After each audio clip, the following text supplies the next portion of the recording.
આપણે આગળ જે વિદ્યુત પ્રવાહની તાપીય અસર વિશે વાત કરી કે જેમાં જૂલના નિયમની આપણે વાત કરી કે જેમાં ઉત્પન્ન થતી ઉષ્મા જે છે H જેને આપણે I2RT વડે શોધી શકીએ છીએ.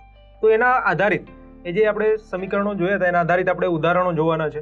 તો ઉદાહરણ નંબર 10 થી આપણે શરૂઆત કરીએ કે જેમાં તમને માહિતી આપેલી છે એક વિદ્યુત ઇસ્ત્રી આપેલી છે તમને કે મહત્તમ દરથી ગરમ થાય છે ત્યારે 840 વોટના દરથી ઉર્જા વાપરે છે. એટલે કે જ્યારે મહત્તમ દરથી એ ગરમ થશે ત્યારે એ કેટલો પાવર વાપરે છે તો કીધું કે 840 વોટના દરથી ઉર્જા છે એ ઉર્જા વાપરે છે, બરાબર. અને લઘુત્તમ દરથી ગરમ થાય એટલે કે ધીમે ધીમે લઘુત્તમ દરથી જ્યારે ગરમ થતી હશે ત્યારે 360 વોટ જેટલું એ પાવર છે એ પાવર અથવા તો કહી શકાય કે ઉર્જા છે ઉર્જા વાપરે છે. તો ત્યારે આપણે કીધેલું છે કે જે ઇસ્ત્રી લીધેલી છે એને 220 વોલ્ટ જેટલા વોલ્ટેજ આપેલા છે. તો આ દરેક કિસ્સામાં જ્યારે મહત્તમ દરથી ગરમ થાય છે ત્યારે અને જ્યારે ન્યૂનતમ એટલે કે લઘુત્તમ દરથી ગરમ થાય છે ત્યારે એટલે કે આ બંને કિસ્સામાં એમાંથી પસાર થતો વિદ્યુત પ્રવાહ અને ઇસ્ત્રીનો અવરોધ છે એ કેટલો હશે એ આપણે શોધવાનો છે, બરાબર. તો સૌપ્રથમ આપણે ખબર છે કે કોઈ પણ જે વિદ્યુત પરિપથ હોય છે એનો જે પાવર હોય છે જેને આપણે P વડે દર્શાવીએ છીએ એનું સૂત્ર આપણે જોયું હતું P = VI. તો અહીંયા આપણે બે અલગ અલગ કિસ્સા માટે જોવાનું છે. સૌપ્રથમ પહેલા કિસ્સાની વાત કરીએ તો પેલું આપણે કીધેલું છે કે મહત્તમ દરથી ગરમ થાય છે ત્યારે એટલે કે ઇસ્ત્રી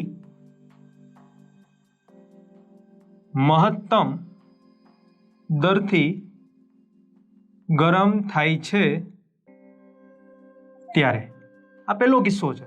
તેમાં પાવરનું સૂત્ર આપણે ખબર છે P = VI, બરાબર. તો જેમાં તમને પાવર અને વોલ્ટેજ તો આપેલા છે, તમારે શું શોધવાનું છે વિદ્યુત પ્રવાહ. તો અહીંયા આપણે I ને કરતા બનાવીએ તો I ને આપણે કરતા બનાવીશું તો અહીંયા V જે ગુણાકારમાં છે સામે જશે તો P ના ભાગાકારમાં આવશે એટલે P ના છેદમાં આવશે. તો I = P ના છેદમાં V વડે તમે દર્શાવી શકો છો, બરાબર.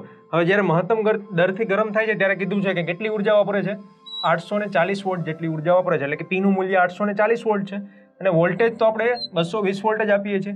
તો અહીંયા I નું મૂલ્ય આપણે શોધવું હોય તો કહી શકાય 840 ના છેદમાં 220, બરાબર. એટલે કે 840 વોટ ના છેદમાં 220 વોલ્ટ. આ બંનેનો ભાગાકાર કરીએ તો આપણને જવાબ મળશે I = 3.82 એમ્પિયર. એટલે કે અહીંયા મહત્તમ દરથી જ્યારે ગરમ થશે ત્યારે તમારી જે ઇસ્ત્રી છે એ ઇસ્ત્રી કેટલો વિદ્યુત પ્રવાહ લેશે કે 3.82 એમ્પિયર જેટલો વિદ્યુત પ્રવાહ છે એ ઇસ્ત્રી છે લેશે, બરાબર. એટલે કે બેટરી અથવા તો આપણે જે વોલ્ટેજ લીધેલા છે એમાંથી 3.82 એમ્પિયર જેટલો વિદ્યુત પ્રવાહ છે તમારી ઇસ્ત્રી ખેંચશે ત્યારે જે મહત્તમ દરથી ગરમ થઈ શકશે. હવે આ જ કિસ્સામાં આપણે એમાં એ ઇસ્ત્રીનો અવરોધ કેટલો છે અવરોધ પણ શોધવાનો છે. તો હવે તો આપણી માટે થોડું કામ સરળ થઈ જશે કારણ કે તમને વિદ્યુત પ્રવાહ તો મળી ગયો કે 3.82 એમ્પિયર છે અને વોલ્ટેજ તમને આપેલા છે 220 વોલ્ટ. તો આપણે ઓહમનો નિયમ લગાડીને સરળતાથી અવરોધનું મૂલ્ય શોધી શકીએ. તો કહી શકાય કે ઓહમના નિયમ પરથી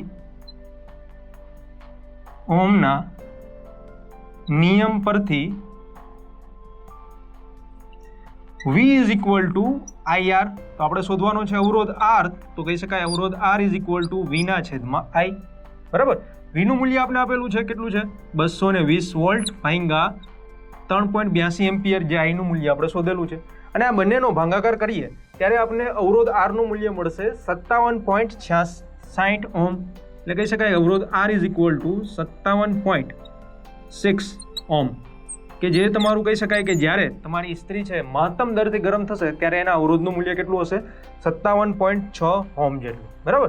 તો આ પહેલા કિસ્સામાં આપણે વિદ્યુત પ્રવાહ અને અવરોધનું મૂલ્ય આપણે સરળતાથી શોધી શકીએ છીએ. હવે ત્યારબાદ આપણે બીજા કિસ્સાની વાત કરીએ તો બીજો કિસ્સો તમને શું આપેલો છે કે ઇસ્ત્રી જ્યારે લઘુત્તમ દરથી ગરમ થાય ત્યારે. તો આપણે લખીએ ઇસ્ત્રી જ્યારે લઘુત્તમ દરથી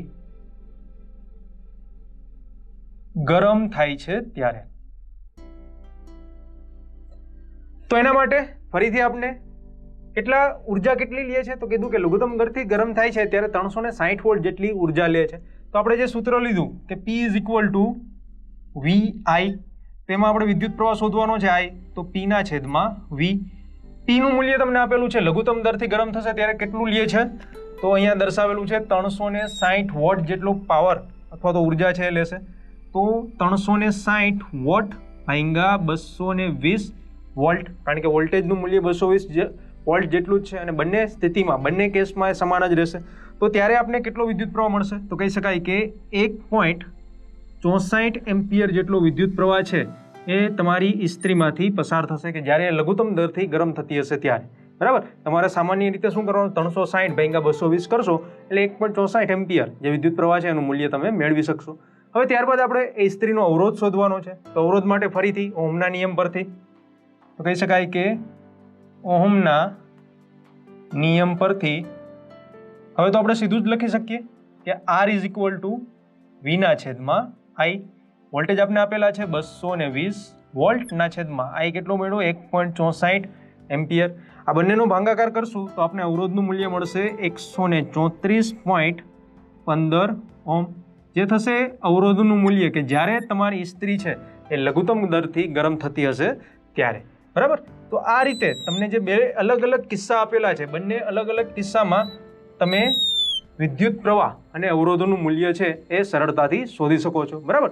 પ્રથમ કિસ્સો મહત્તમ દરથી ગરમ થાય ત્યારે, તેના માટે તમને પાવરનું મૂલ્ય આપેલું છે તો P is equal to VI સૂત્ર પરથી તમે વિદ્યુત પ્રવાહનું મૂલ્ય શોધી શકો છો. અને એ જ રીતે બીજા કિસ્સામાં પણ P is equal to VI સૂત્ર પરથી જ આપણે વિદ્યુત પ્રવાહનું મૂલ્ય શોધી શકીએ છીએ, બરાબર. ત્યારબાદ તમને અવરોધનું મૂલ્ય શોધવાનું કીધું છે તો આપણે સામાન્ય રીતે જે ઓહમનો નિયમ વાપરીએ છીએ V is equal to IR, આ સૂત્ર પરથી આપણે R ને કરતા બનાવીને એમાંથી જે વિદ્યુત પ્રવાહ પસાર થાય છે અને જે વોલ્ટેજ વિદ્યુત સ્થિતિમાન આપણે આપીએ છીએ એ બંનેનો ઉપયોગ કરીને આપણે એ ઇસ્ત્રીનો અવરોધ છે એ મહત્તમ અને લઘુત્તમ દરથી જ્યારે ગરમ થતી હશે ત્યારે એનો અવરોધ પણ આપણે શોધી શકીએ.